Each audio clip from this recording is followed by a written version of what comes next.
계속해서 대구 경북 소식 전해드립니다. 대구와 경북 지역은 오늘 맑은 가운데 낮 최고 기온이 대구 19도 등 14도에서 15도의 분포로 어제보다 3, 4도가량 높아 포근했습니다. 내일도 대구의 아침 기온이 영상 6도로 출발하는 등 오전부터 포근한 날씨를 보이겠고 낮 기온도 오늘과 비슷해 포근한 봄 날씨를 보이겠습니다. 하지만 낮 한때 비가 조금 내리는 곳도 있겠습니다. 대구 기상대는 대구와 경북 15개 시군에는 건조특보가 발효 중이며 내일까지 미세먼지 농도가 다소 높게 나타나겠다며 화재 예방과 건강관리에 주의해 줄 것을 당부했습니다. 올해로 12회를 맞는 대구 국제섬유박람회가 엑스코에서 막이 올랐습니다.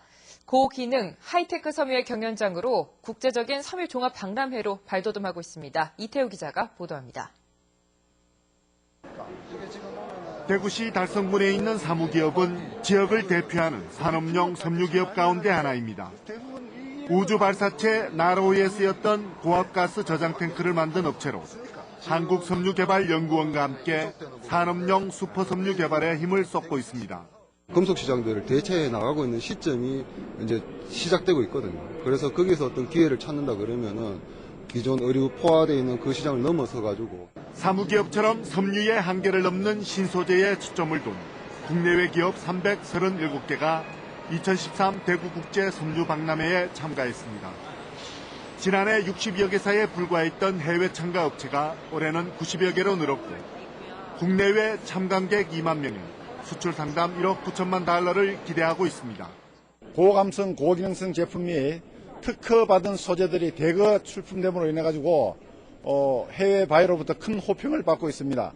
특허 소재관이 따로 꾸며져 섬유 관련 특허를 가진 기술력 있는 기업이 한데 모였고 경북의 천연 염색 관련 기업들도 공동관을 구성했습니다. 다양하고 차별화된 신소재들이 총망라된 이번 대구 국제 섬유 박람회는 오는 금요일까지 사흘 동안 계속됩니다. MBC 뉴스 이태우입니다. 구미 케미칼에서 발생한 염소가스 누출 사고와 관련해 구미경찰서는 오늘 구미 케미칼 공장장과 현장 근무자를 상대로 염소가스 누출 경위와 과실 여부를 조사했고 사장도 불러 안전수칙 준수 여부를 조사했습니다. 또 염소가스 누출 사고는 직원 2명이 염소를 용기에 담다가 송풍기가 제대로 작동하지 않아 발생한 것으로 잠정 확인했습니다. 한편 대구지방환경청은 염소가스 누출 사고가 발생한 구미 케미칼에 대한 특별 점검을 한 결과 사고 당시 대기오염 방지 시설이 비정상 가동된 사실을 적발하고 조업 정지 10일 처분을 내렸습니다.